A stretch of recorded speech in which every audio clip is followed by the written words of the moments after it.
on likely questions from this year's exams. Discuss the metaphysical meaning of the following poem. My friend Billy has a 10-foot willy.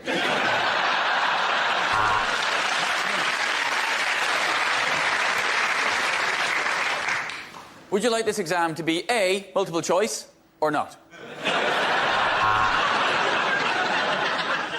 The Bronte sisters. Shag, marry, push off a cliff.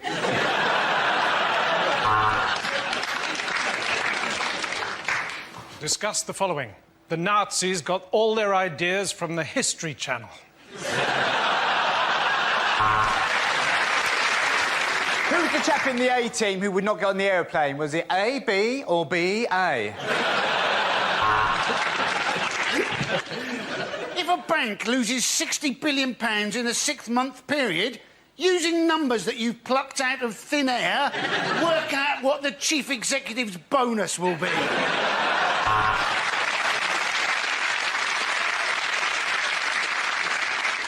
Napoleon, a small man or a long way away?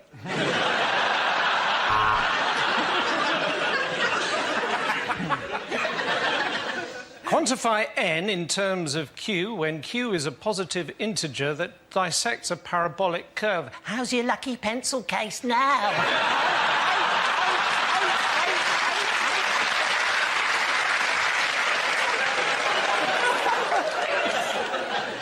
What's the name of that round thing that they throw in the Olympics? Discuss. Draw a diagram of the genitalia of the male elephant. Use all 30 sheets of paper provided.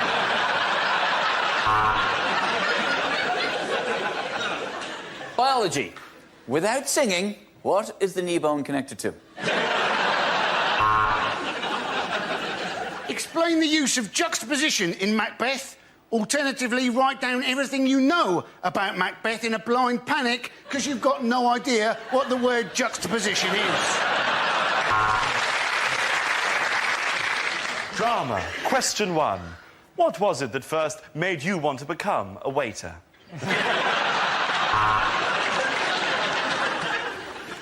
What is your PIN number? What proposal has Energy Secretary Chris Huhne announced this week?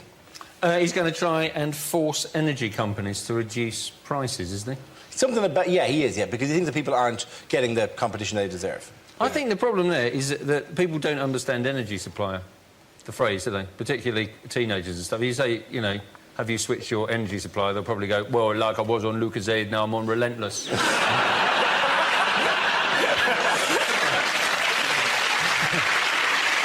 the problem. That is the voice of young Britain, right? I'm, in fact, on Economy 7. Oh. And that's supposed to save you money because the idea is you do things overnight. But I'm not sure it does actually save you money because you tend to put the washing machine to go on overnight, then you actually forget that you've put it on. 2 days later, you go back to the washing machine, smell the clothes, think, I better put those on again. Isn't Economy 7 saving you money so long as you're using it in 1986? Not that I'm aware. I would say to you, Andy, that cookability is... And if you want to save energy, Andy, you want to fit the best fit ever. It's called Economy 7! It is called Economy 7, yeah. Andy, I've got something to say to you. Boom, boom, boom, boom. That's so blue. Leave him. Don't take the piss out of him. He's got a tiger in his tank. The funny is, I don't get any of these jokes because I grew up in Ireland. I don't get any of these jokes. How about fiddly-dee, have coal? That wasn't a popular ad in Ireland, thank you very much. It would make things a lot easier if there was an actual difference when you switch supplier. If they went, I've gone from EDF to British Gas, and now, I don't know, it looks a bit French or something. Do you know what I mean? If it just had something about it, that it wasn't patently exactly the same gas, and just a different bill. What, then the gas should come out in a different colour? Yes, I don't know, or shape or something. A lot of our Oh, I like this. This is new. Ooh, dun dun dun dun dun dun. Every so often, a Sonnet Lumiere show would go on. My father is convinced that since they switched to a French-owned electricity company, that it's coming through slower. He is sure of it. I don't know what it means. And do you think that it's kind of coming with a kind of a French... I'll be there in a minute. Why are you so desperate to have a cup of tea? I'll be there. I'm still distressed to find out that My Economy 7 only existed back in the 1980s. The subject is charity. Who wants to come in on that? Russell. It's, cheer if anyone's ever given clothes to Oxfam. Fair enough. You whooped then. Woo, do we win a prize? No. It's a really odd feeling because you feel quite proud of yourself. Just where am I going? I'm off to save Africa. That's right. And you wander in, you just plop down your clothes. Always some lovely lady buying it anywhere. And there's a tiny part of you that gets really annoyed. You almost want to go, right! Well, we'll do that again, shall we? And this time you're going to act like you give a shit. It sounds bad, but there's a tiny part of you that wants her to go, Sire, he brings goods! The chosen one has arrived! And you fling pants at orphans. Yippee, hurrah! Will you ever be back in time, you needy tinkers, banana grass? Russell Howard.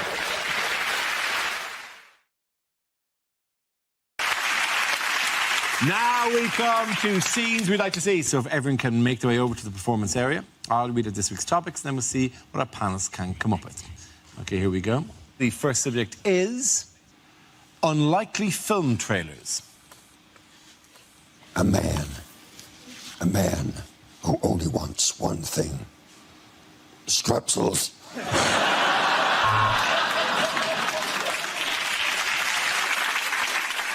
In his toughest assignment yet, Peter Parker has to pick a peck of pickled peppercorn.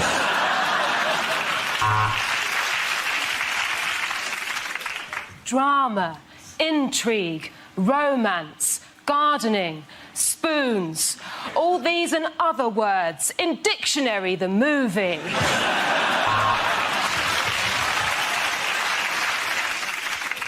All your favourite administrators are back in Human Resources 2. This time it's personnel. When a hairpiece gets possessed by the devil, there'll be hell to pay.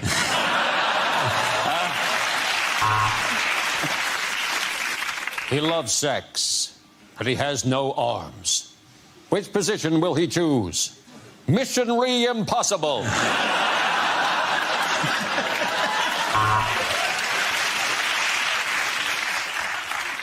If you see one film this year, then you're probably a new parent.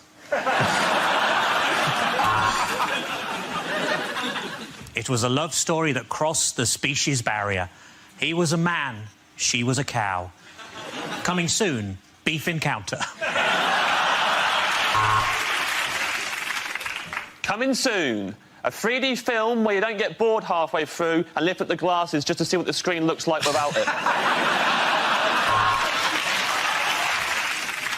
Every Year I Love You More, starring Michael Jackson and Benjamin Button.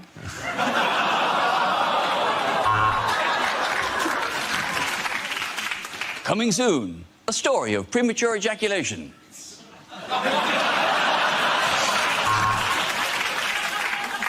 The Grand Budapest Hotel. Brilliant, The Times. 5 stars, The Guardian. The beds weren't made. TripAdvisor.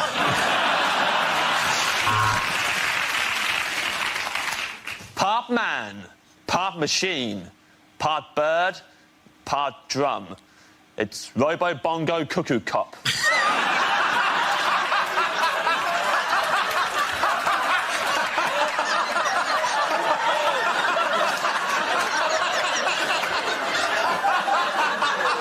Thank you very much.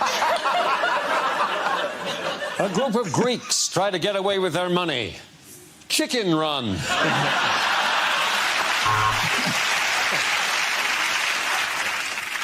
My Dad Pictures presents. Your man. I know him from something. Anyway, him. And a woman. I think she was in here. Maybe it was house. She was definitely a doctor. Join forces to fight. I know him. He's gone awful old looking, hasn't he?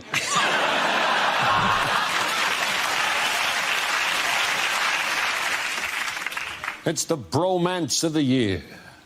Ed and David Miliband star in What the Fuck Was the Point of That Then?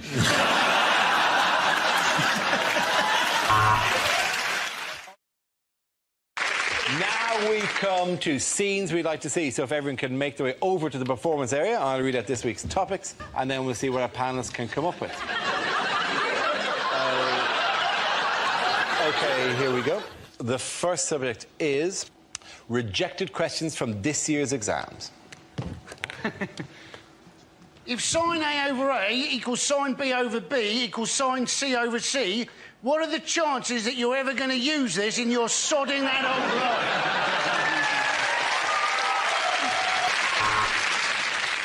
According to Germany, how much is Greece worth? 1 mark.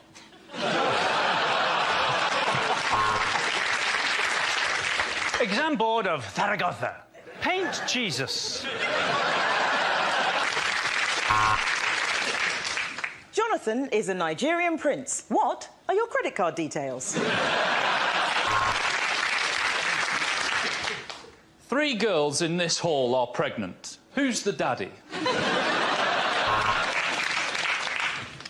Compare the following. A, the market. B, the meerkat.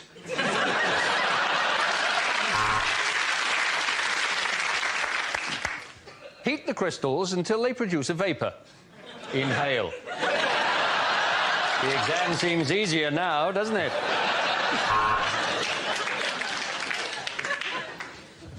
Without swearing, describe Peter Andre. Mental arithmetic. Count up the voices in your head.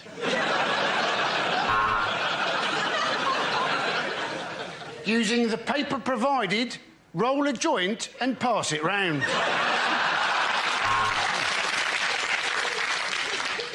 Does this look infected?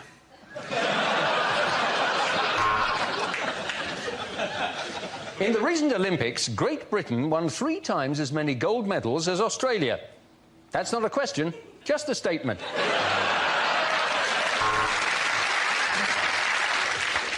One Direction are incredibly popular. Explain. Sport. How do you spell Akabusi? Is it A-K-B-U-C? Yes or no? If Steve eats 2 apples, an orange and a banana, why is he such a fat fucker?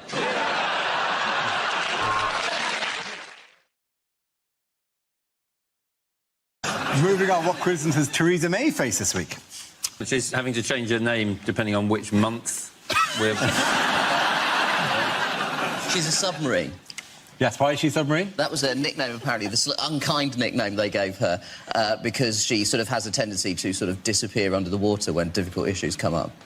It's sort of a kind of a cool nickname as well, though, isn't it? Kind of like, they chose a nickname for me. It's really like the nickname you'd pick for yourself. They got me the submarine. Ping! And you disappear under the table. Like The joke about submarines is never that they disappear all the time, is it's that they're full of semen, isn't it? It's such a weird...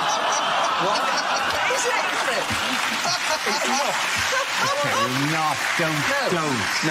Don't broadcast, please.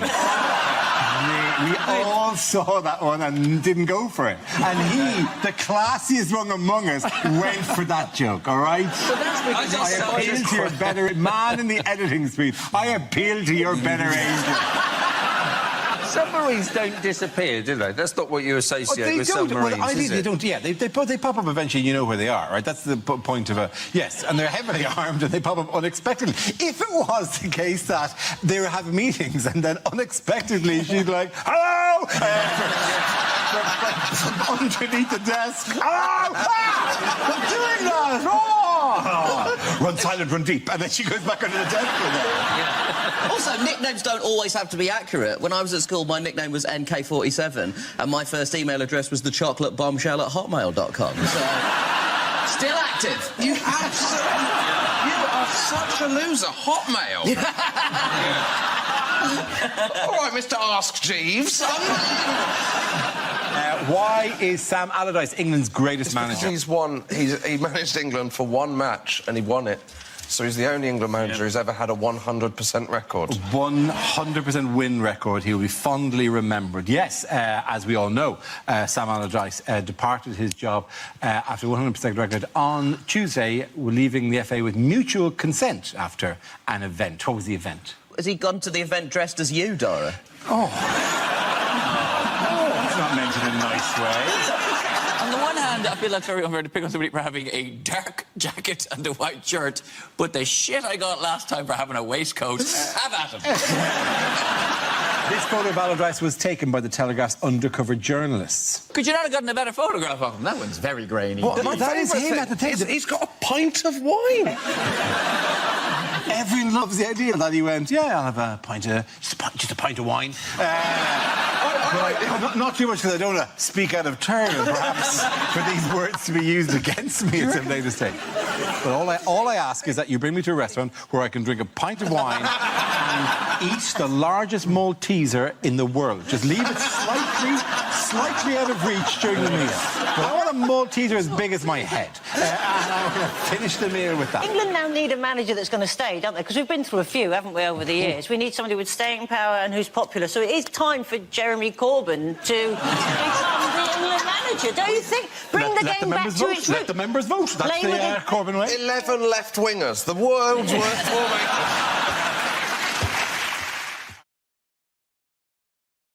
Unlikely agony aunt letters. Dear Deirdre, I have recently become obsessed with a woman and begun stalking her. Look out of the window.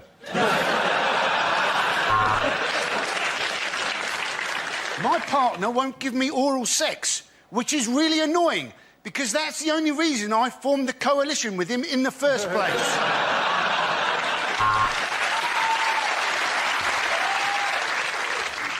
My wife says I don't feel anything, which is a problem. And there was something else. Oh, yes, I'm on fire.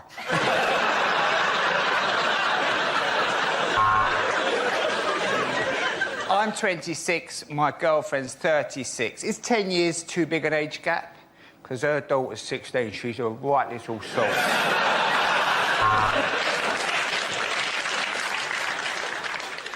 I have recently met a woman who makes me feel young again. She's 167. Dear Auntie, I'm a very, very nervous person, and sudden noises really startle me. In fact, even if I hear a buzzer, a bit of wee comes out. My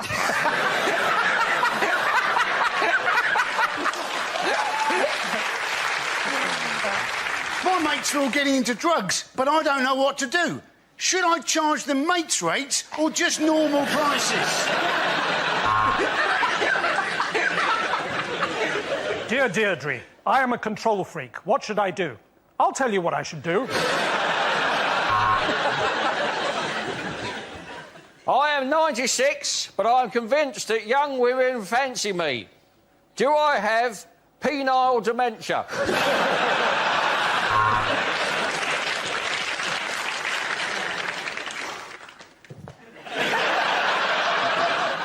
I've been wanting to come and see you for a long time, but I can't get out of the chair.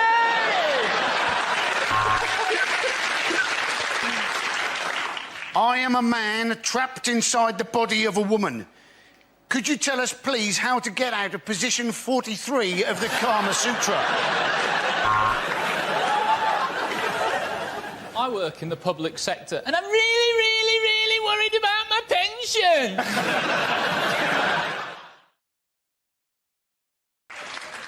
We've had reports of an iceberg, but don't worry, no ship has ever been sunk by a lettuce.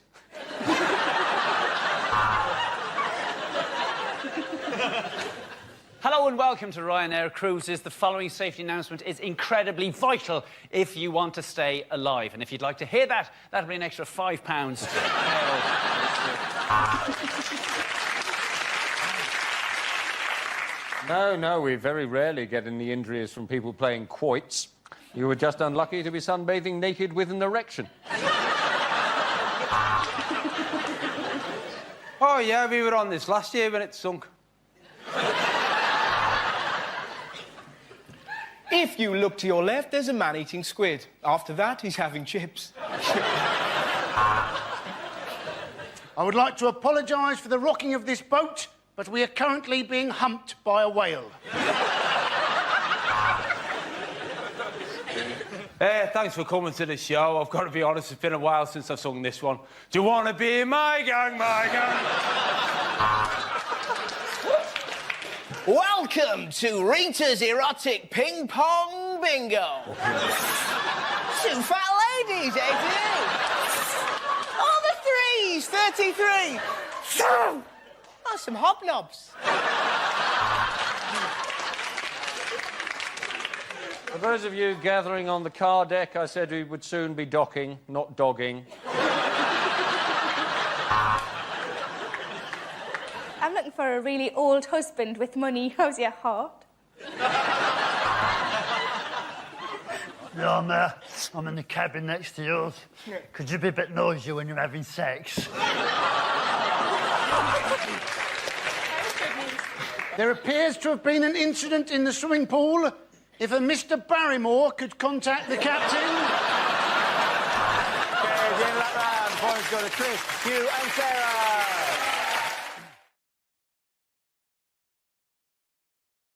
Unlikely things to hear on a motoring programme. Listen to that deep, throaty roar of the man I've just run over.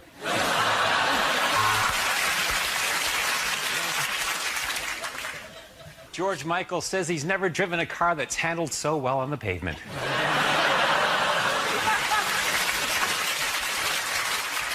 Now, I would describe this car as being very nippy, but apparently I'm not allowed to say that. I have to say it's made in Japan.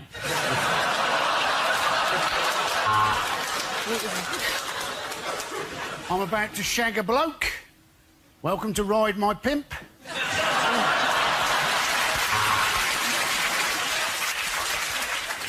Women everywhere have come together to announce their favorite car. It's the red one. This car has a fail-safe anti-theft device. It's a Vauxhall Corsa.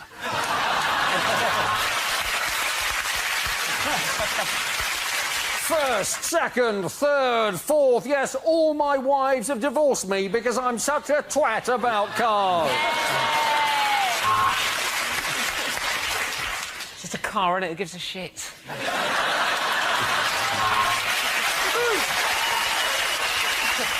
Thank you.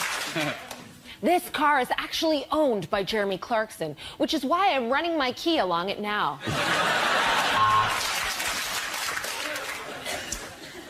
My first impression is that the dashboard layout is actually quite unorthodox and very minimalist. There doesn't seem to be a steering... actually, I'm sitting in the back.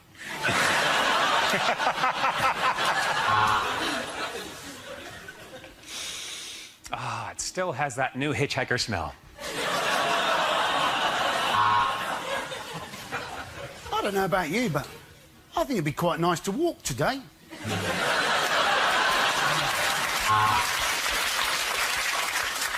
The sounds have been surprisingly low for the new Renault Bel End. This car has been modified for the American market. It's got 6 cup holders, a sandwich stand and a small rotisserie attached to the dashboard. This week on Top Gear, we're going to be talking about some penises. Cars! We're talking about cars! Cars! Oh, cars! This car's personalised management system remembers who you are and how you drive. This morning, it locked me out and told me to fuck off. Well done. At the end of that, the point to the end, Katherine and Andy.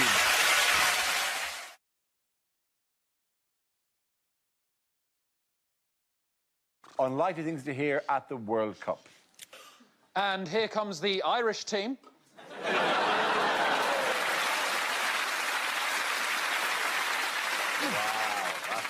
Cold. Sorry, that is... Wow. You're getting buzzed to fuck for the rest of this. Okay. Sorry, Hugh. You have to go in there? Right. Yeah, it's okay. absolutely. That's Hugh. fine. Here with the first answer is Hugh.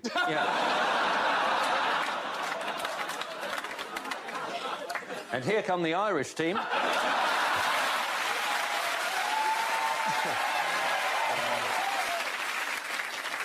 Hello, I'm really sorry we didn't get in this year.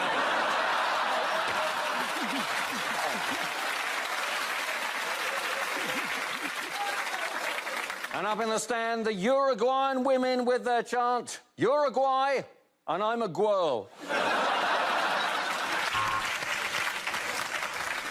And Portugal have beaten Spain, and Saudi Arabia have beaten a woman for wearing shorts. Jamie Vardy managed 4 shots in the first half, 3 sambucas and a Skittles vodka. And that is a great shot from the Russian, but unfortunately the journalist has survived. So it's Panama's first time at the tournament, but they have been doing FIFA's accounts. And Sterling has taken a dive. That's it for financial news. Back to the football. Well, it's official. England are out. And we can go back to identifying people with flags in their windows as racist.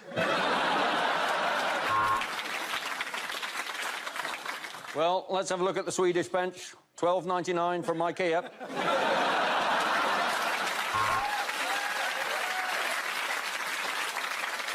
Oh, and that is a huge tackle. That has got to make it more difficult to rollerblade.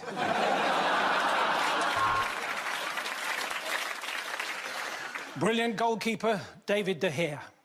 Midfield maestro, Mesut Ozil. Fast forward.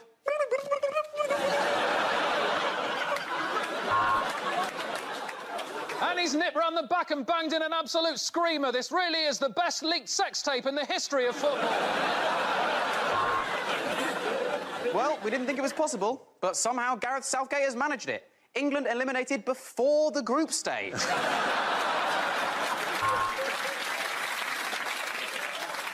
Well, at 2-1 down, Iran had to do something, so they brought on their secret weapon, a 14-megaton intercontinental ballistic missile. If you've just tuned in to England versus Germany, what are you doing, mate? Love Island is on.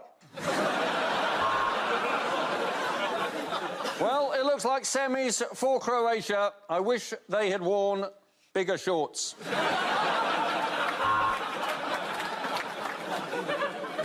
That's a shocking miss from Jesus. They are going to absolutely crucify him for that.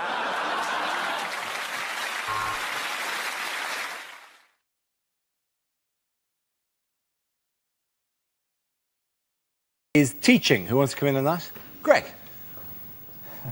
I was a teacher for many, many years, ladies and gentlemen, and I knew the day I had to leave teaching, it was simple because a very clear sign was given to me that I should leave the profession by a child, because a child walked into my lesson 20 minutes late.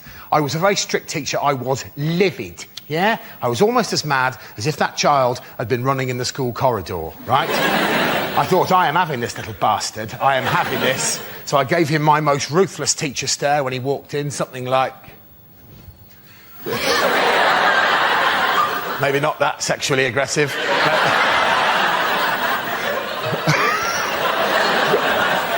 wasn't. That would work. That would work, though, wouldn't it? They wouldn't be late again then, would they? Oh, dear. Where have you been? No, it wasn't right. I was furious. I went, oh, really? Oh, really? And I could see that child didn't give a shit, right? And I thought, oh, no, this is the end of my teaching career. And I went, where have you been? And he went, yeah, sorry, sir. I went, really? Are you? Well, where the hell have you been for 20 minutes? And I promise you, that child looked me in the face, went, yeah, sorry, sir. I've been living la vida loca. What can you say to that? I said, fair enough, sit down. Anyone who quotes Ricky Martin at me, ladies and gentlemen, is a friend for life. Well done, Greg. The answer is cheese, wine and rubbish. What is the question? What 3 words best describe France? What are my ex-girlfriend's pet names for my testicles and penis? With gas bills rising, what advice has one executive at Centrica, the owners of British Gas? Oh, I love this guy. Put on 2 jumpers. Could he be more evil? I think the thing for me is that I don't think there's any way of gauging how hot pensioners should be, because there is no limit to how hot pensioners seem to want to be. Speaking to my granny, I'm pretty sure I could pour a boiling pan of jam in her face. I have walked into there and almost turned into a pillar of salt sometimes. And to be honest with you, if the heat doesn't get you in that woman's flat, then the speakers on the telly will make you mentally ill. Lines you wouldn't hear in a superhero movie. No, R. Kelly, you can't join the Fantastic Four. It's not enough to believe you can fly. Unlikely letters for an agony aunt to receive. Dear Deirdre, can that giant man lift me up like a baby?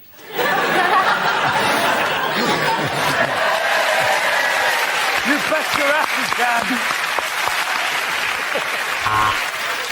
Dear Auntie, my testicles are the size of space hoppers. I don't need any advice, I just wanted to tell someone. The topic is the human body. I have to tell you that being a tall man in this country is tedious, ladies and gentlemen. Tedious, because in small towns throughout the country, there are a series of jokes prepared by the locals on our behalf. I'll be walking innocently into a local pub or down the street, and I'll get several jokes. One of the jokes might be this. Just to give you an example of the level we're talking about. Another joke might be, what's the weather like up there? It's freezing. There's a massive climate change in this amount of space here. You toothless buffoon. Probably the most offensive example of this is genuine. I was at a cash point, and there was a little old woman in front of me at the cash point tapping away with her claws, and I'm sorry, I'm just quite angry about this. And when she finished, bless her heart, she turned around, and she hadn't seen me, she turned around and she went like this. Oh! Maybe not that sexually. She said, oh! And then with no hint of irony at all, she asked me this question. Would you like a job at my house, changing light bulbs?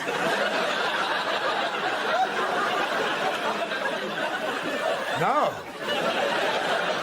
No, old woman. I have plans of my own. Now, get out of the way of the cash point. 20 minutes is long enough for you to have worked out that that's a Tesco club card. Thank you very much, Greg. Science, please. OK, science is the category. The answer is 40 years. What's the question? What is the average waiting time at Glasgow A&E on a Friday night? Deleted lines from a fantasy film. This will never work, Frodo.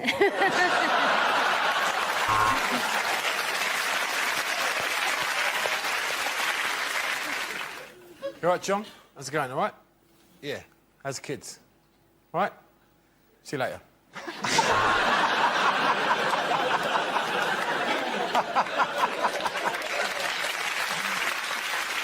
Things you don't want to hear from your flatmate. I'd give it 10 minutes in the toilet if I were you. That one could talk. Only if you found out that his charming Spanish wife sold salad, would his popularity have been any lower? I think if two Labour MPs find themselves against each other, they should combine, like the Transformers, to make one super MP and destroy all of the Liberals forever. There's something in that plan. Maybe slightly more working out than that. It's the 1 year anniversary of the coalition. Yes. At this point, I bet David forgot. I bet Nick was ringing up going, so where are you taking me? We know where he's taking you. And how roughly. I agree. Cameron is constantly going on about the strength of the union and how strong they are. I think they should be made to kiss in public. That's what we used to do at primary school. If people said they liked each other, we made them kiss. By the way, was this during your career as a pupil or during your later career as a teacher? It was a prison. It was a prison school I was at.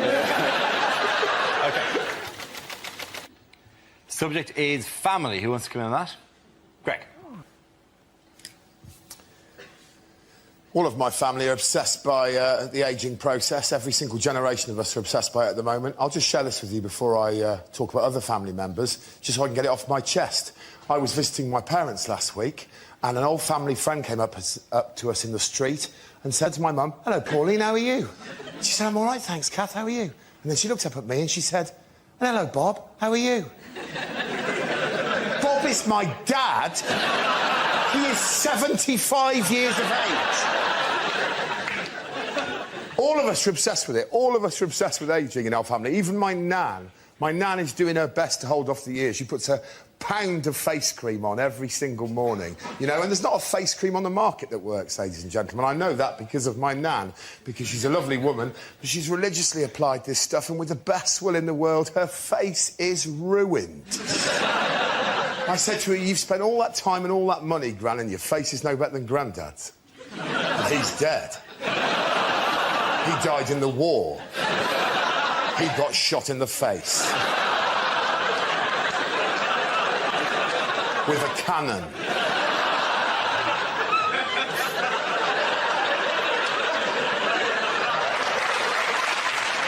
Is it how many doors do a Jehovah's Witness have to knock on before someone lets them in?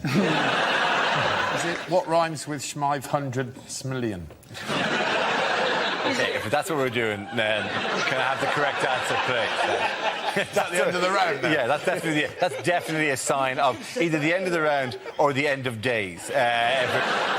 Did you see John Prescott's offer to the people who didn't manage to get tickets? John Prescott put a tweet out saying, if you've missed out on tickets to the Olympic Games, the East Hull Olympic Games start today in the park in my constituency, which is kind of like saying, can't afford the opera? Well, there's a tramp at the bottom of my road. Yes, he whistles my way. Greg, why are you following John Prescott on Twitter? Private reasons.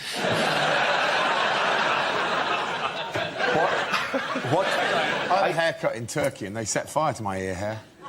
Really? Oh, yeah, but they liked it, but not the entire thing, just like they... No, they didn't just...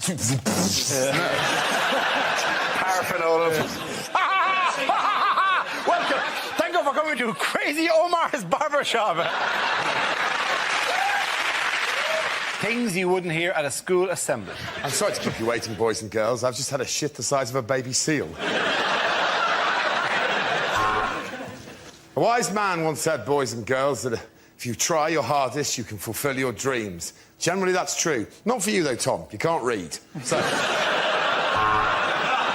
next topic is unlikely things to hear on a TV talent show. You're right. I can't sing. Thanks. Oh. Where's my double act partner? Oh, he's in here. Feeling nothing more than feeling, trying to The first subject is fatherhood. Who wants to give me that? Greg.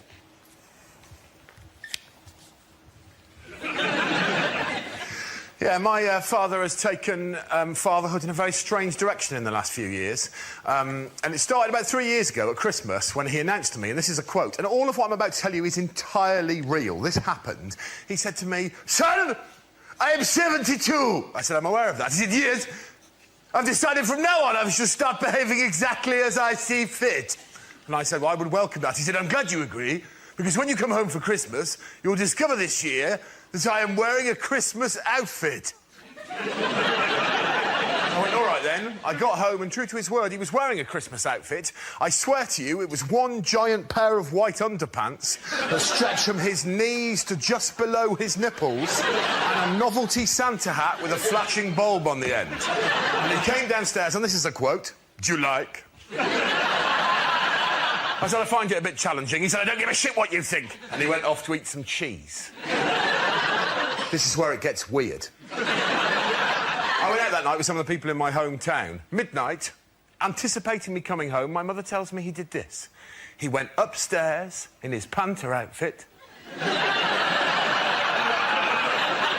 He went to my mother's sheet drawer, for she has one. He took out a double white sheet, he placed that over his head, he went out into their garden and he hid in a bush. With a view to giving me, his then 40-year-old son, a bit of a scare. Presumably, my mother is so sick of his shit, she decided not to tell him something that she full well knew, that on that occasion, I'd stayed over at a friend's house.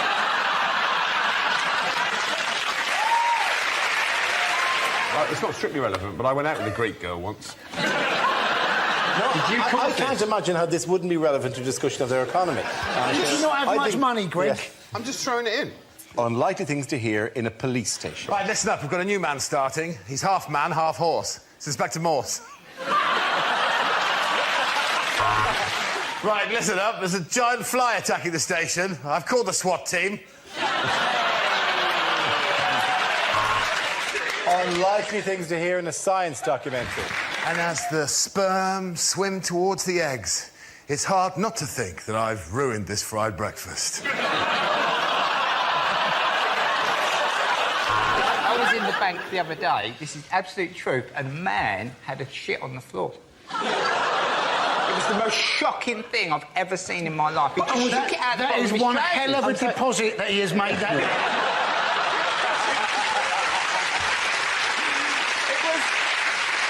He probably normally does all of his banking on the internet, but he couldn't log on that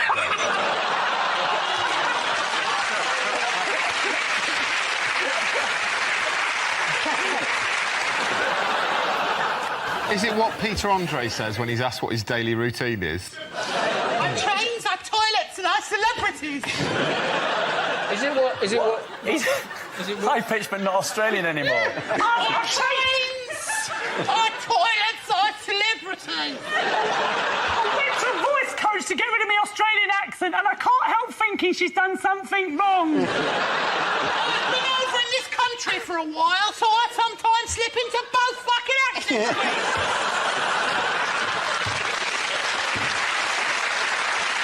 Our trains got them a six-pack.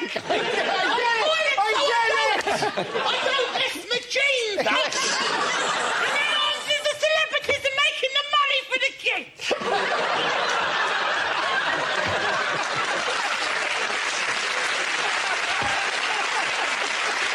I mean, Peter Andre thing.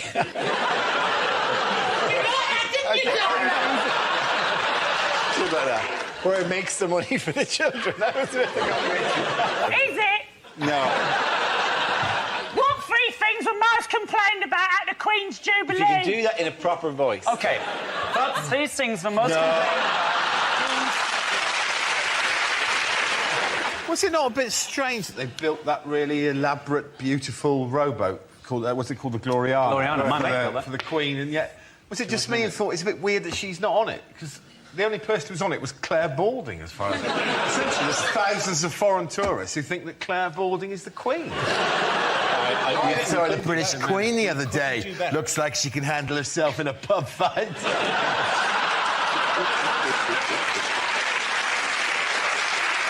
Unlikely things to hear at an awards ceremony. And predictably, for the 50th year running, the Rear of the Year has been won by the same man. Come on up, Chris. It's a Chris Rea joke.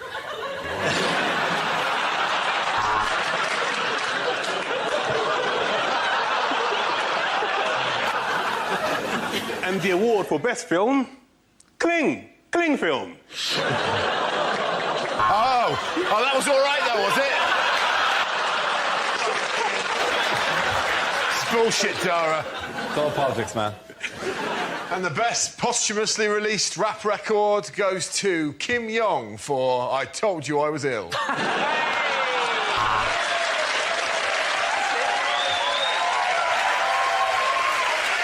Too late. Too late. And the winner of Rear of the Year goes to Chris Rea. Okay.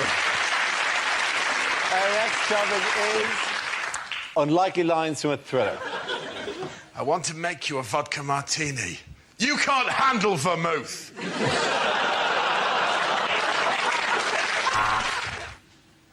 I would like to gently lift your horse's foot. You can't handle the hoof.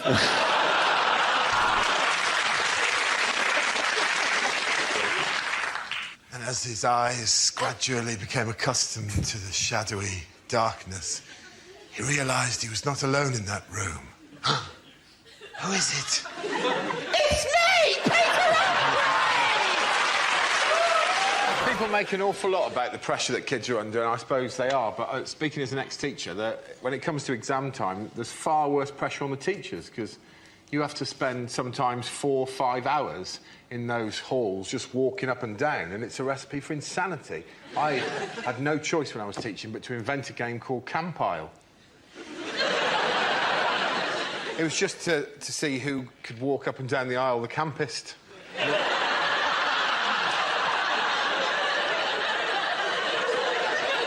We started off just sort of slightly mincing.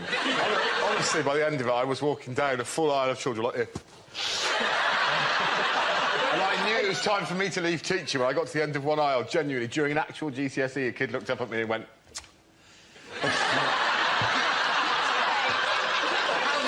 So were you essentially voguing your way? I'm not exaggerating. By the end of it, I was like... The thing is, they want to make the exams harder, don't they? You know, but surely they're hard enough already if your teacher is walking up and down, camping it up. Oh, no, I'm still qualified, technically. We'll have to cut this bit out. Really? Is that your safety net? Yeah. Oh, that's really sweet. Do you think anybody, having seen you in In-Betweeners, anybody who's ever going to a Well, you've always got a trade. I was in an exam when I was at school. My mate at the back of the hall went... we were all waiting to leave. Someone at the back of the hall went... Bow. And Mr Mearden, the exam invigilator, went... and then someone else went... Bow. And then... Bow. From different parts of the hall, and it led to my favourite sentence I've ever heard come out of an adult's mouth, which was, all right, no one leaves until the meowing stops. Unlikely things to hear on a property show. Get that fish out of here, it stinks. You should never leave a place in the sun.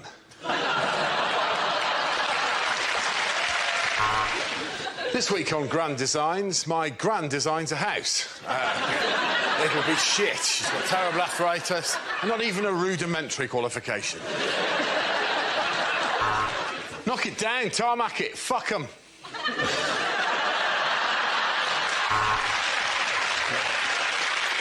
OK, the next topic is unlikely things to hear in a maternity ward.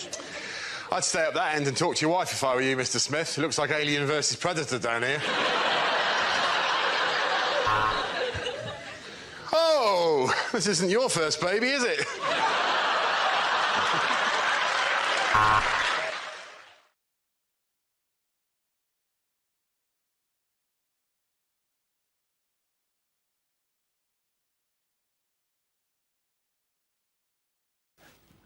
Bad things to say at a job interview. What can I bring to the job? A burning hatred of the West, a hook for a hand and a pilot's licence.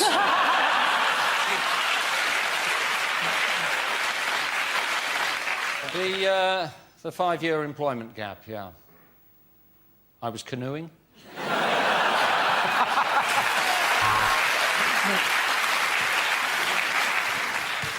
Right, I hope we can all be professional about the fact that I've just split up with all 3 of you. I'm really only here because I'm hoping to slip on a wet floor and then fall off a ladder. Yes, I've had a few changes of address, Wormwood Scrubs, Broadmoor, but for the last 3 months I've lived in your air conditioning. I'm really into diversity. In my last team, I made sure that we had a black, a fruit and a fatty. I have always wanted to work in a motel. I'm telling them, Mother, I'm telling them! This job would be a great opportunity for me to steal a shitload of stationery. Hey! I remember you from the dungeon. How you doing? It's me, Gimpy Terry.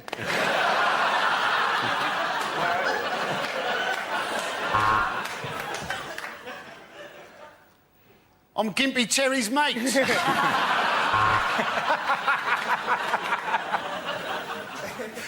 Sum myself up in 3 words. I suppose it would have to be killer alien vagina.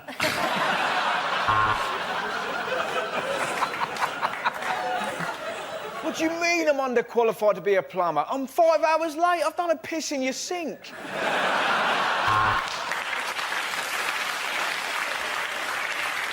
When can I start? Yesterday. But I can only work till today. 9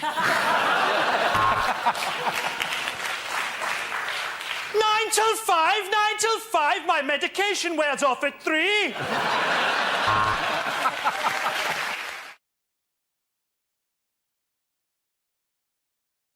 Modern day inventions have been in the news this week. There's a bracelet they've invented that shocks you if you don't go to the gym when you said you were going to go to the gym. Yes, it's called it's a wristband, with a Pavlov wristband, and it gives you a motivational zap if you haven't. It tells your GPS about it. It senses that you're in the gym or wherever you said you're going to be, or at the meeting you're supposed to be at, and it gives you an electric shock if you've not. I don't think motivational and zap go together, really, do they? It's basically a watch for masochists, isn't it? Yes. You know, it's like, I've been a bad boy. I don't think I've quite been bad enough. Turn it up a bit more. I wonder if I put this on my penis, how this is going to work. You wouldn't need to... Just make sure you're not down to 2%, you'll be all right. You're saying if you go to the wrong website, it'll give you a little shock so you don't go on the website. Yes, it but does surely do if you that. go on a website that you shouldn't really be on, you just delete history, don't you? I mean, the tricky bit is not deleting history. The tricky bit is then going on all the innocuous websites afterwards so as it doesn't look like you've deleted history. That's the tricky bit, isn't it? History seems to be very empty in this computer, because I saw you on it all evening yesterday. Yeah, I never touched the delete I've never on it history. like that, yeah. Yes. Private browsing, Andy, private browsing. My favourite member of the Army Corps, private browsing. Good afternoon, private browsing. Are you on duty again? I certainly am, I shall be protecting you from any inappropriate sites. Private browsing, reporting for duty. Pants down, private browsing in here. I should protect your browsing while you shop for gifts for your wife. Because that is apparently what private browsing was invented for. I love that. Oh, I mean, I've got private browsing on because I'm shopping for some gifts for my wife. Oh, really? You seem to be buying her pornography. Are you sure this is the gift she particularly wants? Private browsing. Reporting for She duty. told me that her favourite film as a child was Double Fist and Fist.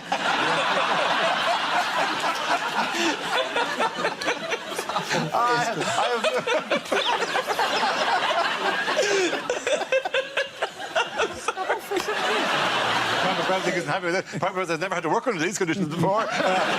He's mainly used for shopping for gifts. Private browsing is retraining as an electrician. Why did you leave the army? Oh, the things I saw. I saw some things. You weren't there, man. You weren't there. You weren't there. You didn't see what I saw. The first casualty of war, my friend. When you're private browsing, the first casualty of war is innocence. Private browsing. Good evening, ladies and gentlemen. I don't know anything like Benny Hill. Private browsing. At your service. Madam. Benny Hill would do.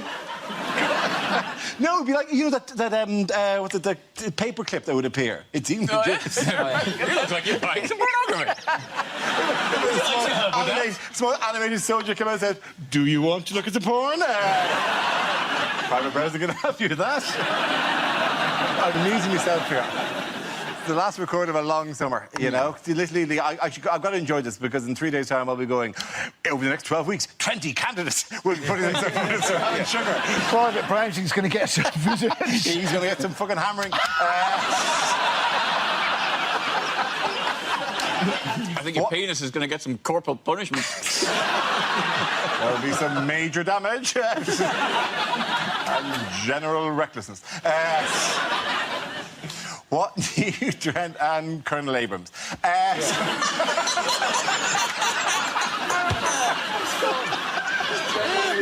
was it.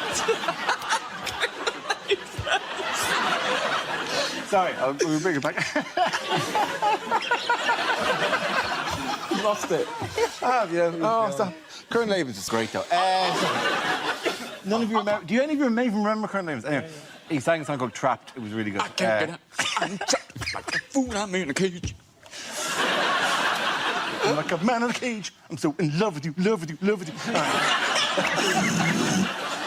Sorry, would you like me to carry on with the show? Sorry. Yeah, or whatever. You boys have got a shared past we can only imagine about.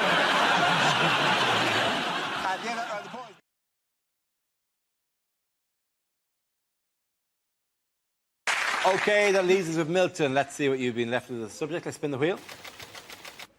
And subject is work.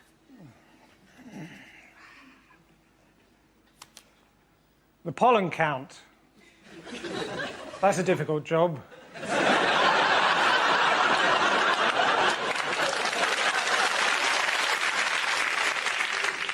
Easiest job in the world, of course. Australian psychiatrist. G'day, g'day. How you doing? No worries. Next. I lost my job with lastminute.com for being persistently late. I lost my job as a cricket commentator for saying the words, "I don't want to bore you with the details." If they make it illegal to wear the veil at work, beekeepers are going to be furious. My wife, it's difficult to say what she does. She sells seashells on the seashore.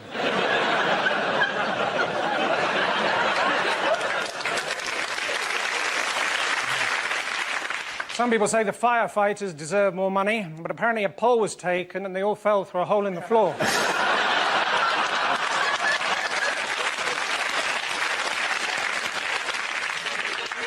Sometimes I wonder what my grandfather would think of what I do. He spent his whole life in the kebab business. Was buried with all his equipment. He's probably turning in his grave.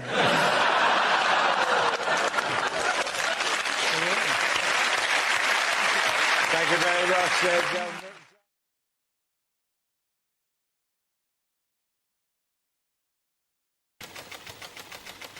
And the topic is travel.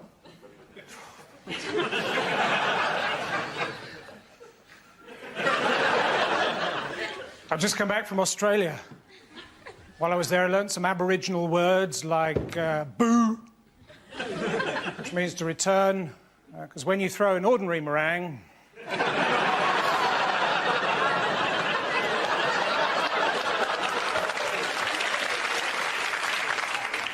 I didn't think much of the film on the plane coming back from Australia. It turned out to be a 24-hour animation of a plane travelling from Sydney to London.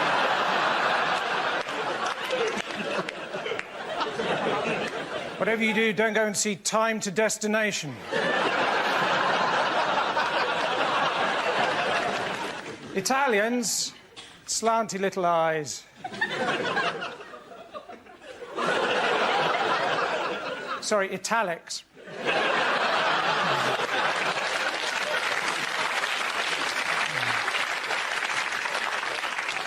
Just come back from Dartmoor, where I spent 3 days shooting at life-size models of Sarah Ferguson and Princess Diana. Got nothing against them myself, it's just they made it part of the Duke of Edinburgh's awards scheme.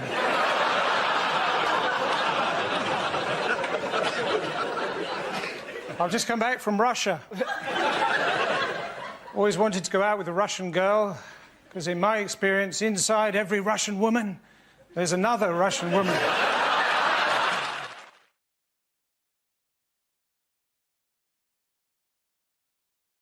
Now we play a round called Your Grexits Are Here, Here and Here. This game involves James and Gary, so if you could make your way to the performance area, please. This round is a stand-up challenge. I launched a wheel of news, and whoever chooses to stop, one of the performers must step forward and talk about that subject. OK, here we go. The first subject is parties. Who wants to go into that? James. I went to a surprise party recently with my friend Darryl. We were all in his living room, all of us, in the dark, hiding. His girlfriend turned to us all, she went, "Right, he's going to be here in a minute. When he gets in, everyone jump out, yell surprise, and that will be really surprising."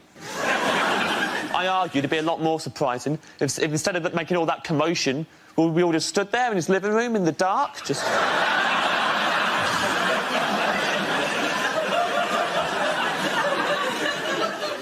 comes in, turns the lights on, see how surprised he is then?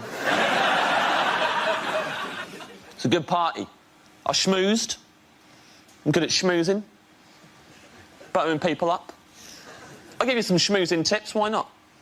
A lot of people will tell you when you're schmoozing, have a good icebreaker, right? Break the ice. What they won't tell you, at the end of the conversation, unbreak the ice. You don't want anyone else swooping in, taking advantage of all the lovely little ice cubes that you created. So freeze it over again before you leave. So as you're leaving, just slide something under the fence, like death comes to us all, something like that.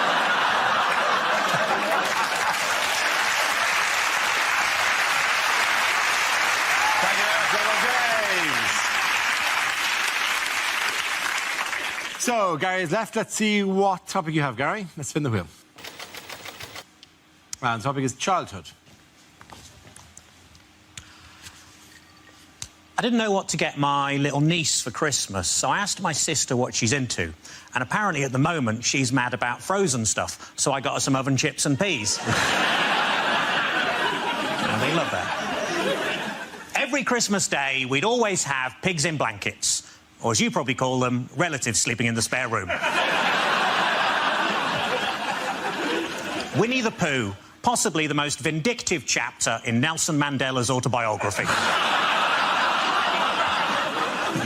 It was only after I shot the 5th zombie that I started to wonder why they were all carrying bags of sweets and ringing my doorbell.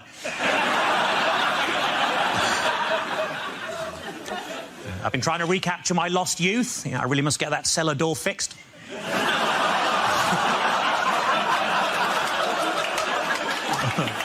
One time when I was a kid, I bought a chocolate bar. On the inside of the wrapper, it said, "You're a loser." I wouldn't mind if there'd been some sort of competition on. To make things worse, it was a boost.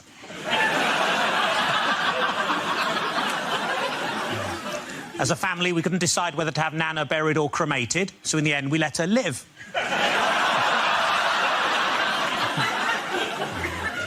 My 13-year-old cousin's already started taking heroin. It's amazing, isn't it? They shoot up so fast these days. Well done. Very good. I'm going to go to Lady. Everyone come back.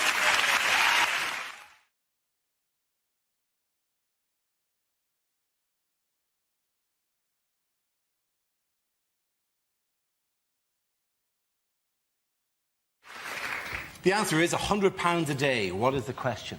Is it according to the Sun, how much does the average beggar make a day? You're ruining by saying a day when it's already got a day in the answer. Okay. Is it? Let me have another crack at that one. Repetition of a day. Say it without a day and I'll watch. What's happening? Well, I was just about to. Hang on a minute. Ed's turned into like the Microsoft paperclip. He's trying to write his letter. You're doing it wrong. Are you doing a list? According to the Sun, right, what does a beggar earn?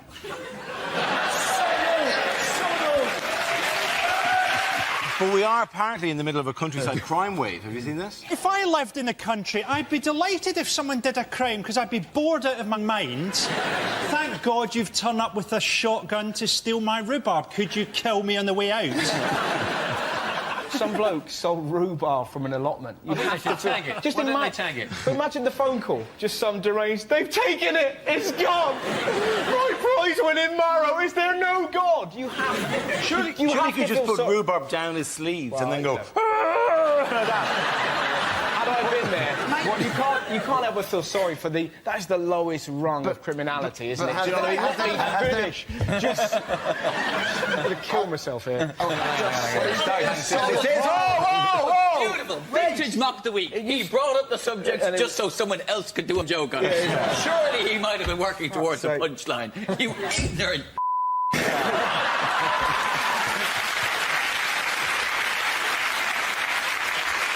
Jesus. Can we get a higher chair for the joke umpire? I have a feeling the Microsoft paperclip's taken some cocaine. But... I like it. That's great. Little animation of the paper go. Yeah. Good, yes. That's a really good letter. The point I was going to make is, surely, right, fellas, but surely if you're a bank robber, you're sexy, you're dangerous, you can get diamonds for your lover. If If you steal from allotments, what hope have you got, you know? You've got dirt underneath your fingernails. All you have to offer is broccoli, you know? Hey, a woman who's going to have sex for broccoli is going to be dirty. I was wondering if one of the reasons Possibly quite they healthy. were trying to steal... Wouldn't that be... Hang on, sorry to interrupt you, Andy, but wouldn't that be the...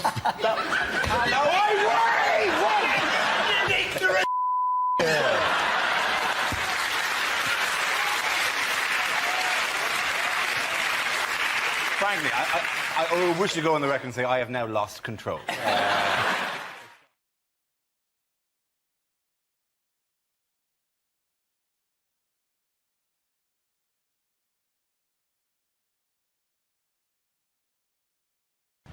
OK, here we go. The first subject is unlikely lines from a children's book. Mr. Stubborn wouldn't leave. He was the elected leader of the Labour Party. I'll huff and I'll puff and I'll blow you, Keith Vaz.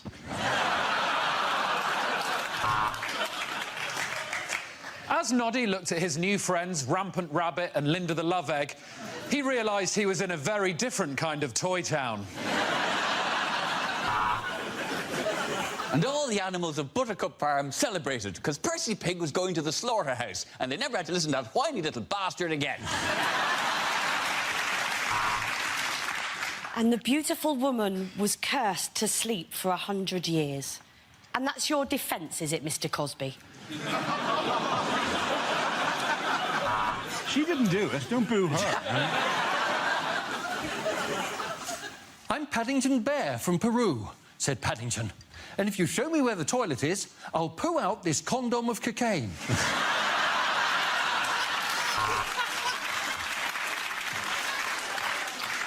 It's the absolutely horrific follow-up to Netflix and Chill.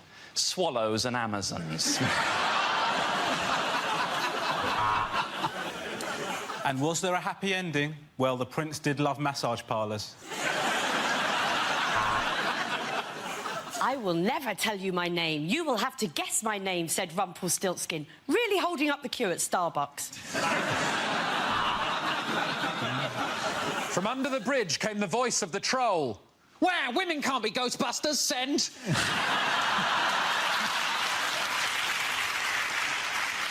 Every day, Jack and Jill have to walk up a hill to fetch just one pail of water. But for just £5 a month... Oh, it wasn't a giant peach after all, thought James, as he watched the big friendly giant put on his swimming trunks.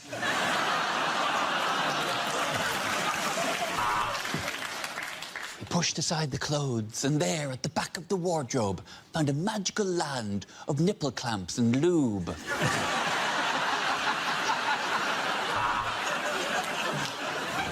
There's an Indian in the cupboard. I think he's hiding from UKIP. Oh, well, come on, that's unfair. I've been in this cupboard for bloody ages.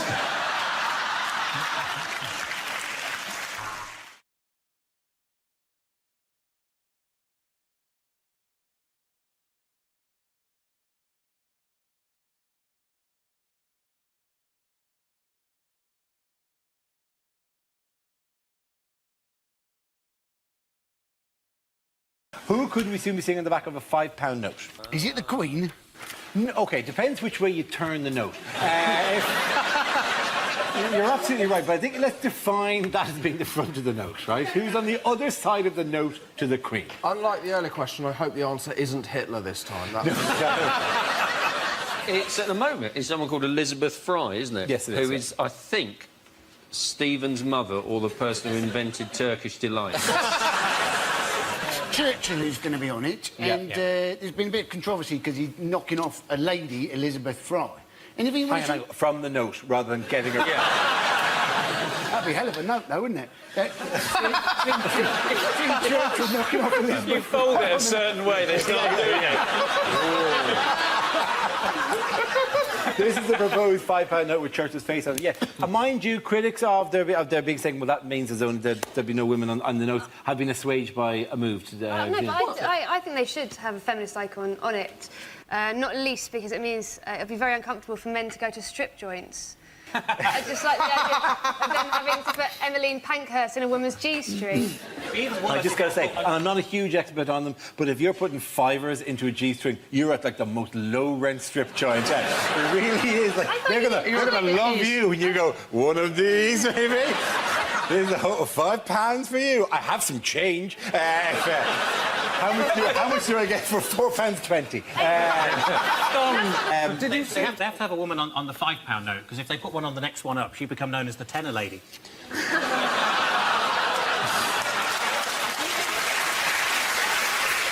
If you were governor of the Bank of England and it was your choice who goes on the notes, wouldn't you have a bit more fun than that when you go fiver? That's me and Menorca. Tenner, that's me meeting Kofi Annan. 20, naked lady. How did that get in there? 50, me and Jeff Boycott. That may list off some of the other prototypes that are included for the month, because this is an ongoing debate because they change them all the time. Yeah. For the fiver, the initial plan was to have this.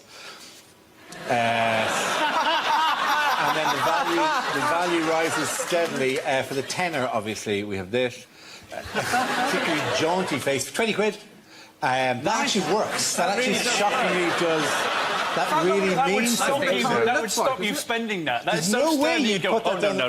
No, I have to keep that because you won't. Put that back in your pocket.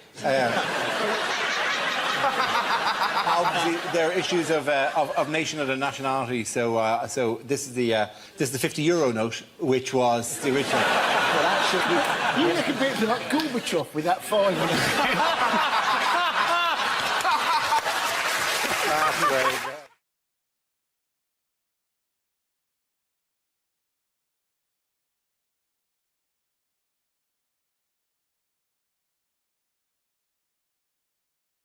How was Brown's week?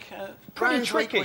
To be honest, let's be honest, Brown couldn't get more unpopular if he recorded a song with James Blunt called I Like to Kill Puppies with Hammers. Yeah, just get his cock out. John Prescott came out, didn't he? John Prescott said, well, he's irreplaceable. We have no one with the talent to replace Brown. Get a 10-pin. Yeah, I sorted out the credit crunch. I lowered interest rates. But where do you make the coffee? You know, the Tories aren't going to... the Tories are loving this, presumably. Yeah. They can't even attack Brown at this stage because he's so weak. It would actually look like bullying if they tried to make any points against him. When they did the Glasgow East by-election, the Tories, they couldn't attack Labour, but what they wanted to do was to get as few votes as possible so that the SNP would beat Labour. So Cameron turned up in Glasgow and said, Scottish people are too fat because you drink too much. And it's all your own fault. So you just sort of turned up and went, hello, Scotland, you fat bastards. But actually, the party political broadcast in Scotland was just Cameron with Kenny Dalglish in a headlock, punching him in the face with the slogan, remember, Scotland, we own you.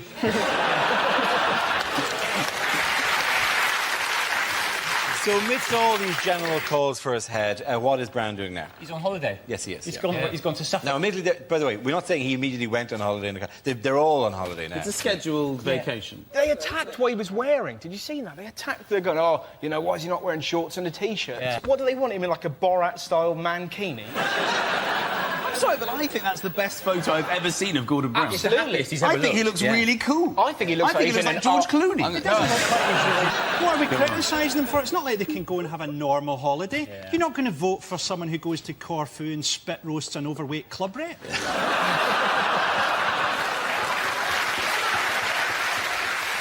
It's hard to have a normal holiday. Like, have you heard, even in Southwold, they're planning a human chain on the promenade to protest against Brown. Imagine that. How lame is that? Oh, I'm not going to the promenade, there's a human chain. I think in this country we're just really bad at, like, kicking off.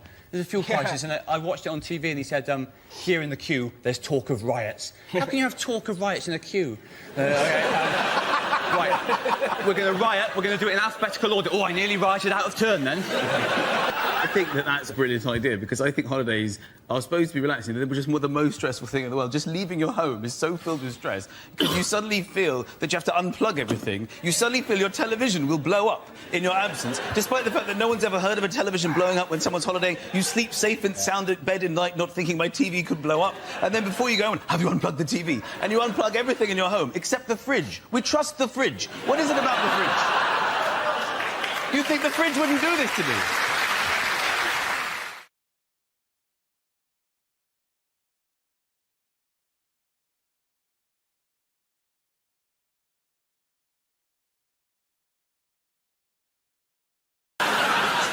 This game involves Nathan Caton and Ed Gamble, so if you could make your way to the performance area, please. This round is the stand-up challenge. I launched a wheel of news, and whoever chooses to stop, one of our performers must step forward and talk about that subject. OK, here we go. Let's spin the wheel. And the first topic is home life. Nathan. Yeah, I could talk about home life. I still live at home with my mum still. Thanks for the judgmental silence. Yeah, I live at home. My mates give me the most stick for it, because I'm the last one in my group of friends who still lives at home with my mum. They've all moved out, so they see me as a mummy's boy. And every time they see me, they're like, Nathan, what's wrong with you, man? Why are you still at your mum's, man? Are you embarrassed? Why are you still at your mum's? Why are you still at your mum's? It's like, I live in West London. Have you seen house prices? I'm not going anywhere, man. If anything, I'm looking at my mum thinking, when are you going to bloody leave? Clinging on, let it go, woman. She's gonna slap the black off me when she sees this. So, yeah, I like peace and quiet.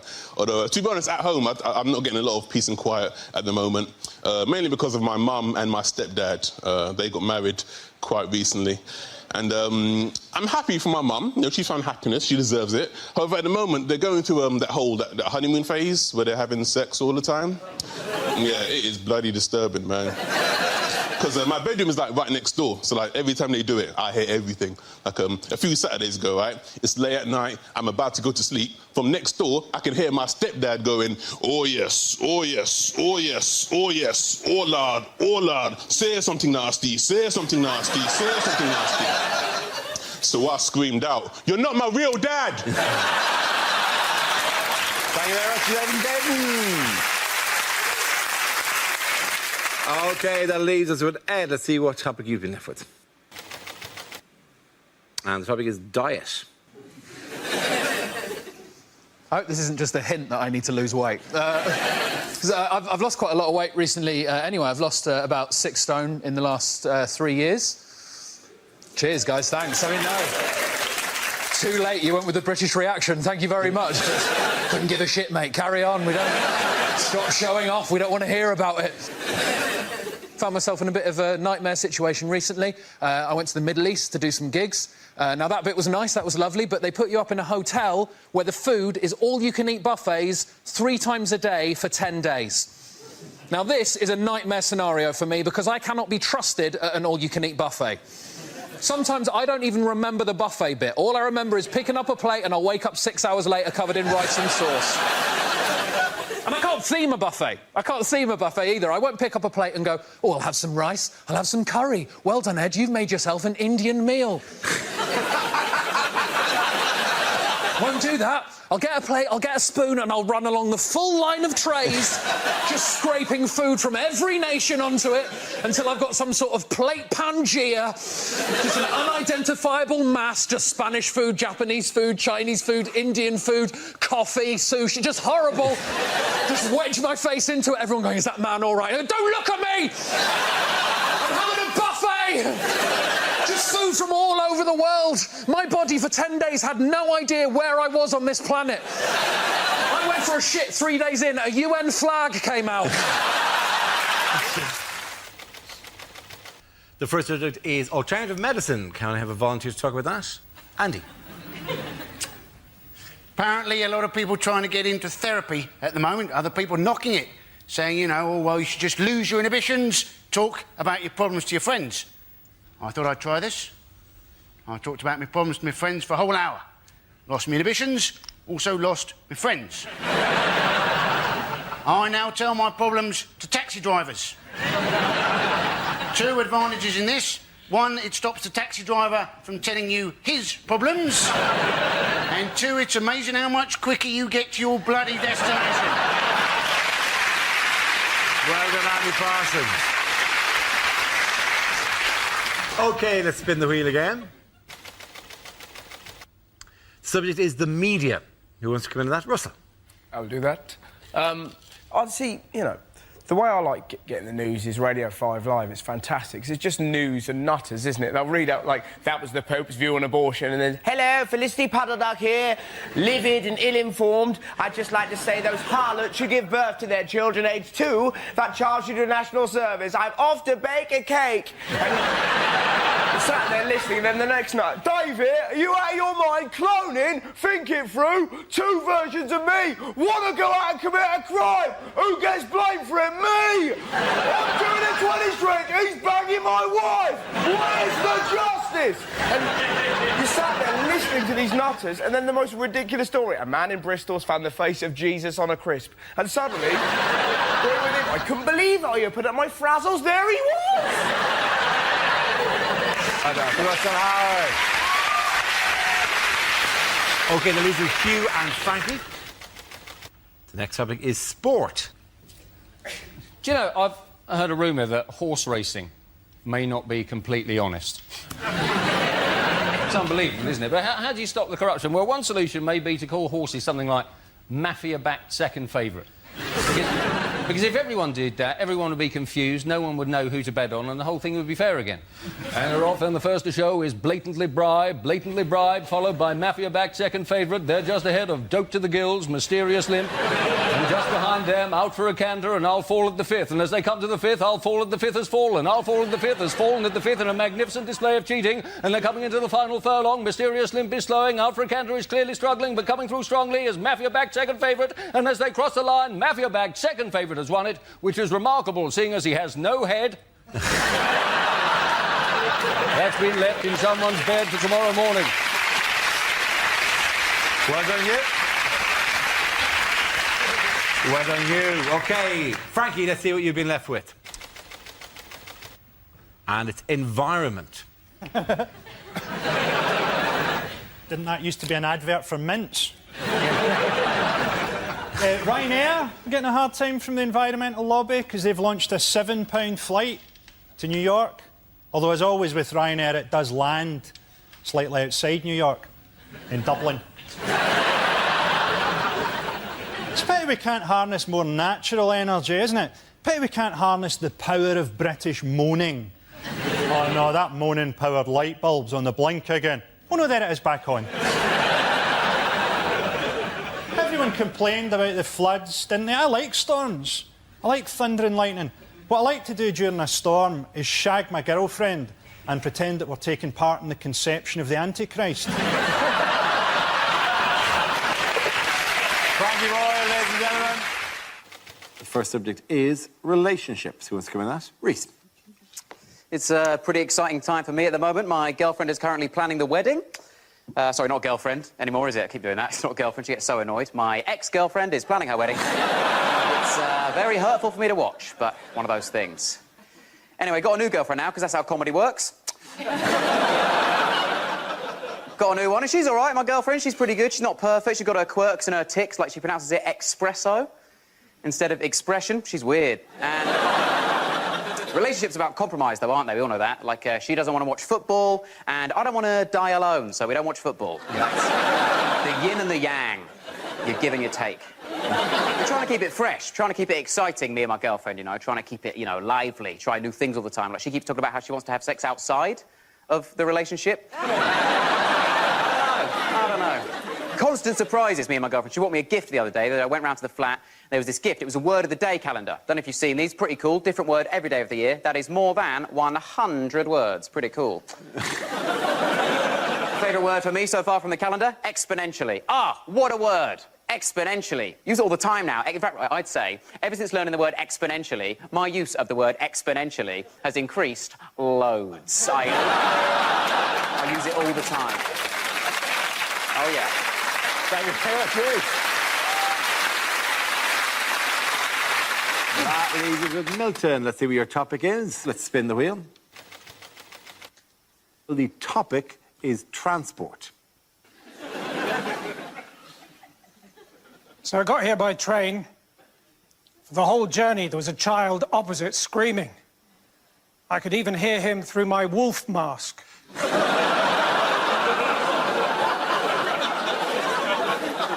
But it was a quiet carriage and people were getting annoyed, so in the end, we both stopped howling. Then a stewardess got on the train. She looked at me and said, "Do you mind if I do my makeup on the train?" I said, "Well, it's still going to look like a train, isn't it?"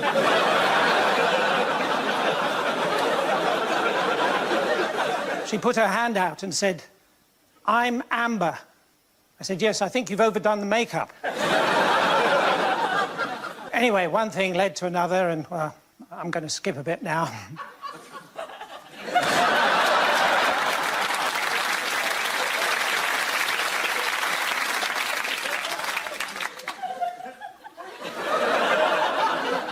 I was sitting in traffic the other day, and I got run over.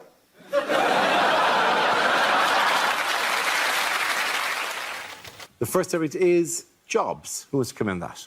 Glenn. There were loads of jobs I wanted when I was a kid, whether it was starting up a Ouija board business with my great-great-great-great-great-great-grandfather, or becoming a detective like Poirot or Craig David's girlfriend's parents in Fill Me In. I always wanted to be a movie star, you know, like a proper method actor like Eddie Murphy, because, you know, Eddie Murphy is so method and so committed that to get into the role of a vet in Dr. Dolittle, Eddie Murphy actually spent 10 years starring in lots of other shit films.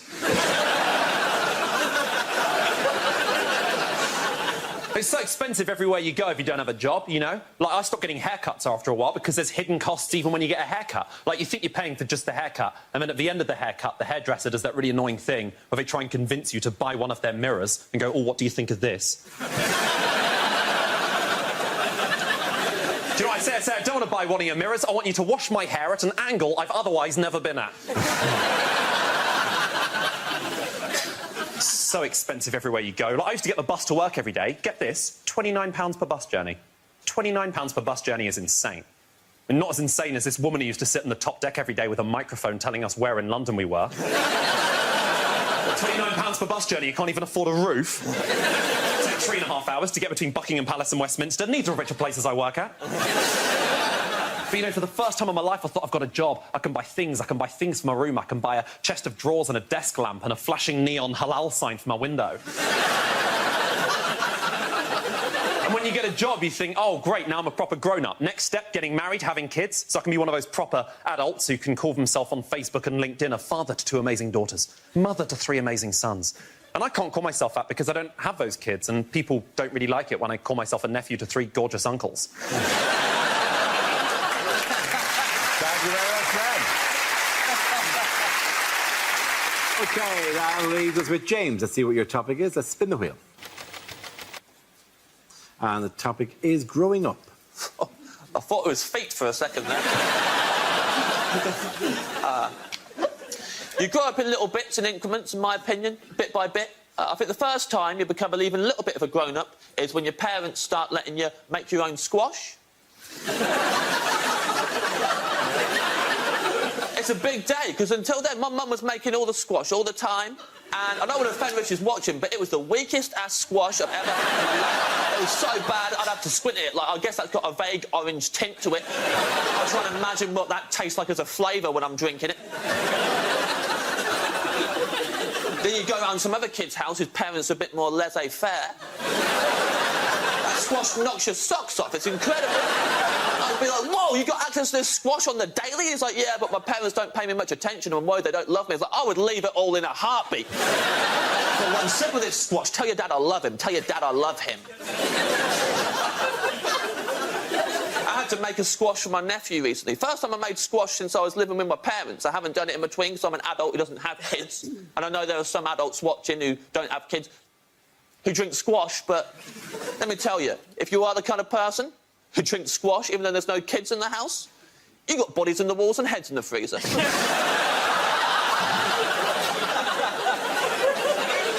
don't trust a single one of you. I was out of practice making squash and I had to make it for my nephew, let me tell you. I should have really, like, given myself a side view so I could see the glass proper, but I didn't. I'm 32. I got so close to the glass still, so I looked straight down at it. Just straight down. It was just a flat circle. I had no idea of depths or dimensions. I hoofed it in. I damn near gave that kid type 2.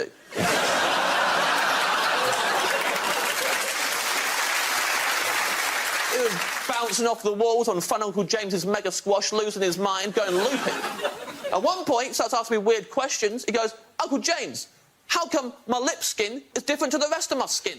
I was like, I've never thought about that, but now you've said it, not a day's going to go by when I don't think about it. Imagine if your whole body was lip skin. It'd take you hours to get ready in the morning. She'd be stood there with a chapstick.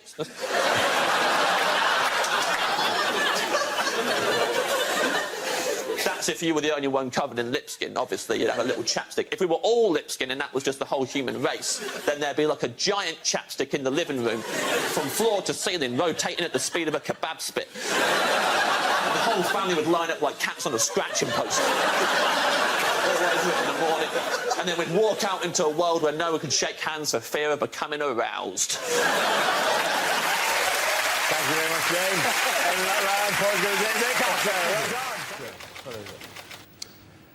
the first subject is credit crunch. Who wants to come in on that? Andy Parsons.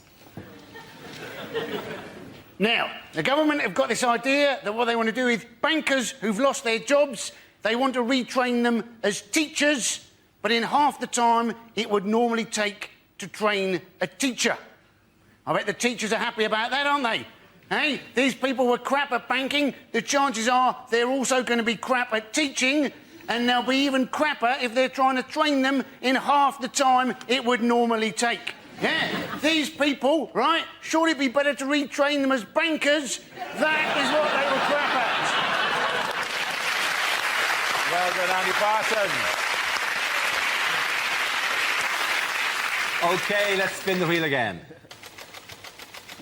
The subject is eating out. Who wants to talk about that? Rod. I ate out the other day.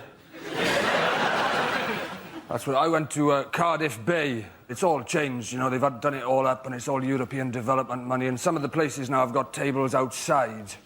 It's al fresco dining in Wales. Just taking the piss. I think I tried to have a Twixt on a bus stop a few years ago down there. It was too wet to eat.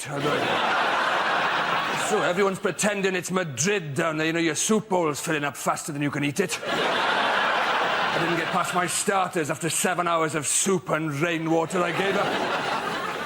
Everyone's pretending it's Madrid, don't they? Your soup bowl's filling up. There's waiters with frosted eyebrows fighting their way to the tables going, spaghetti carbonara, spaghetti carbonara. I'll get another one, I'll get another one. Whatever. That leaves us with Tom and Russell. Let's spin the wheel. The next subject is extreme sports. Who wants to come in on that? No, Tom. why not? I went skydiving. I don't know if anybody here has ever gone skydiving, but if you haven't gone, I'll tell you what they do. They give you a couple lessons, then they bring you up into the plane, and you're not allowed to jump out of the plane on your own because it's too scary. So what they do is they hang you off the wing of the plane, which isn't scary at all. And the guy inside, he yells, "Let go!" 3 times. Then he gets mad. Starts kicking your hands. 'Cause I'm not letting go.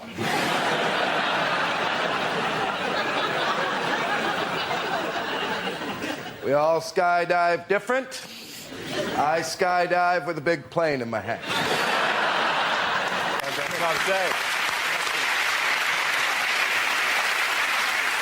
OK, Russell, let's see what you've been left with. Let's spin the wheel.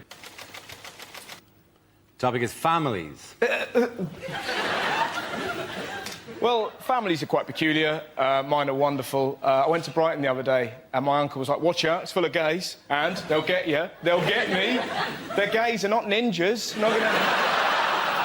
I'm so glad that I was raised by lunatics. I remember one of the weirdest stories I had happen to me when I was little. I was 8 years old. I was in Lanzarote. I just put some rubbish in a bin.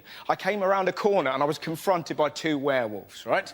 Turned out it wasn't werewolves, it was my mum and dad. Ah, ha, ha, isn't it hilarious? Not really, I've shat myself, right? But I've only recently found out they did not buy the wolf masks in Lanzarote. They bought them in England, which is beautiful and chilling at the same time. Look what I've got, David. Couple of wolf masks. You know, you don't like wolves, don't you? Captain Shitterbrick next door. Well, let's put them on now, scare him. Can I hold you just there, David? Can I wait until we're in a foreign country, get him really out of his comfort zone, and then properly shit him out?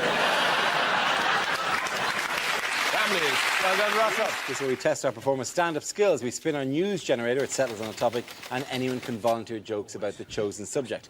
The winners are the people I judge to produce the funniest stuff. That is just against nature. OK, here we go. Let's spin the wheel. OK, the first topic is Britain. Who wants to come in on that? Yes, I love Britain. Do you? Kind of. I think Britain's amazing, but I think we're quite hard on ourselves. Like, if you go to America and you do shows, they always get this thing where you go on stage in America, like in Chicago, and you say, oh, so what's Chicago like? And they go nuts. They go, woo, yeah, Chicago, woo, woo, woo, for about a day. And then you come back over to Britain and you go to somewhere like Birmingham and you say, oh, so what's Birmingham like? And they all go, oh, it's a bit shit. I live in London, in Britain. I live in Kentish Town, which is lovely because it is actually like a Kentish town. Unfortunately, the town in Kent it's like is Maidstone, which is crap. North London's quite posh, though, because there's a hairdresser's near us, which is called the Elysian Fields Hairdressers. Oh, it's where heroic hair goes to die. I love it. Where I used to live in South London, the hairdresser was called We're Gonna Cut You, Slag. Thank you very much for the supporter. OK, let's spin the wheel again. The subject is sport. Who wants to come in on that? So, hey, Freddie Flintoff, how drunk would he have been on Monday night? That's all I've got on that one. We have got a great new British hope for our sport, though. Laura Robson, Britain's tennis, 15 years old, both her parents Australian. We don't mind immigration when they've got a bit of talent. We object to people sneaking into Britain on a rubber dinghy unless they can do it really bloody quickly. Thank you very much, Ali Parton. OK, that leaves us with Greg and Russell. Let's spin the wheel. The next topic is education. Who wants to come in on that? Russell. I remember school being fun. I think my favourite moment ever in life, pretty much. There was a girl in our school called Lydia. She was trying to make her calculator work. She was repeatedly knocking it against a desk. And after about an hour, our teacher went, Lydia! How would you like it if I banged you against the desk?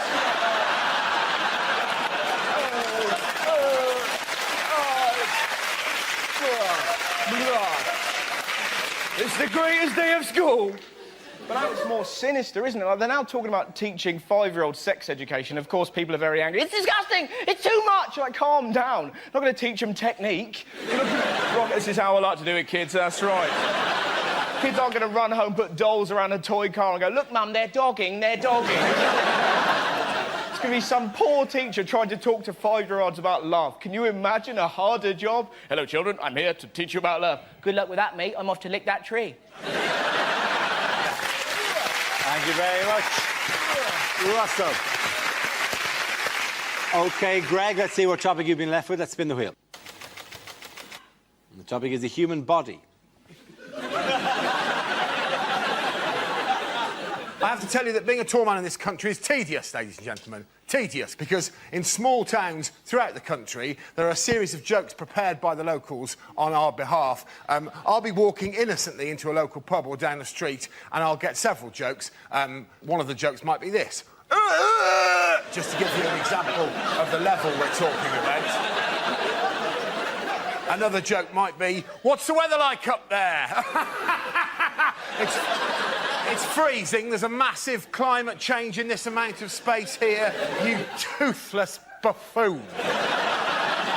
Probably the most offensive example of this is genuine. I was at a cash point and there was a little old woman in front of me at the cash point tapping away with her claws and I'm sorry, I'm just quite angry about this. And when she'd finished, bless her heart, she turned around and she hadn't seen me, she turned around and she went like this. Oh! Maybe not that sexually. She said, oh! And then with no hint of irony at all, she asked me this question. Would you like a job at my house, changing light bulbs?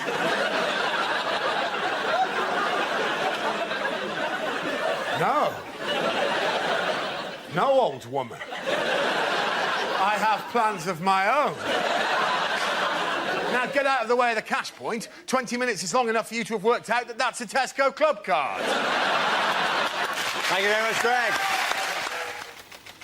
First subject is sleep. Ebra. Does anyone here sleep with someone who snores? Yes. Well, I envy you, because I lie awake next to someone who snores.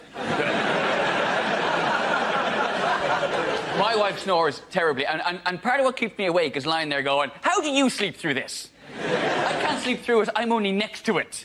The noise is inside your head. And how come you can sleep through that? But the sound of me making a sandwich in our kitchen, that wakes you up. There is no way me making a sandwich makes more noise than you're making right now. She snores. So she said the cutest thing to me one time, though. She says, do I not sound like a kitten purring? Bless. No. You sound like a cat drowning in porridge. If I had a kitten made that noise, I'd put it down. Apparently she had her nose broken a couple of times when she was a kid. Didn't teach her, she's still bleeding snoring. Thank you very much, Ed. OK, let's spin the wheel again. Subject is health. Andy Parsons. With flu jabs now, what they do, don't they, is they put a little bit of flu into you to help you combat the flu. I was thinking by that argument, surely you should be able to have the odd cake to help you fight obesity. Because let's face it, you can do too much exercise, can't you? You know, did you see Madonna's arms? They didn't look right, did they? Like half human, half Terminator. Of course, that's the problem when you're always picking up small African children going, no, no, no. Thank you very much, Andy. OK, that leaves it with Russell and Jack. Let's spin the wheel. The next subject is television. Who wants to come into that? Jack. I get very frustrated with pretty much everything on television. I find adverts at the moment particularly annoying, like the banking adverts, because they're trying to portray bankers as being nice people. Like, they've got this one at the moment for, like, a mobile bank that travels around the country, and you walk in and there's your friendly local bank manager acting like a hairdresser, like, nattering away. You know, you walk up to the till, it's like, oh, how was your holiday? I went camping. Oh, why did you go camping? Because you lost all of my money! Decided the only option I've got is just to not watch TV at all, because everything annoys me. And I've got quite a lot of people that pressure me into doing that as well. Like my dad, he's quite old-fashioned. He's always saying, you don't need to watch television. You should do other things, better things, more edifying things. Don't watch TV, Jack. You should read. Read the great novels. They're entertaining, they're educational. Even read the Bible. The Bible is engrossing, it's enthralling. The stories of Jesus, they're encapsulating, they're invigorating. I'm like, no, Dad. If I wanted to be entertained by 12 people sat round a table trying to impress some bearded Jewish know-it-all that thinks he's some kind of deity, I will watch The Apprentice. Thank you very much, Jack Whitehall. OK, Russell, let's see what you've been left with. Let's spin the wheel. That's fitness. Could have been camel toes. Now. I was in the gym the other day. I was in a locker room, and a 5-year-old boy ran in and jumped into a locker. Now, sometimes you know you're just going to have an incident, right? You could hear him in there giggling, and you knew what he was going to do. He was going to jump out and scare his mates, because his mates appeared seconds later, like, where's Stephen gone? Where's Stephen? He was there a minute ago. This is most irregular. And he waited, not for his mates, but for 3 huge naked men. It was fantastic. They were kind of walking past, and this little kid leapt at those men like a cat with rabies. It was incredible, right? Just from nowhere, the noise they made, I've never heard a noise like it. They sounded like a tugboat getting molested.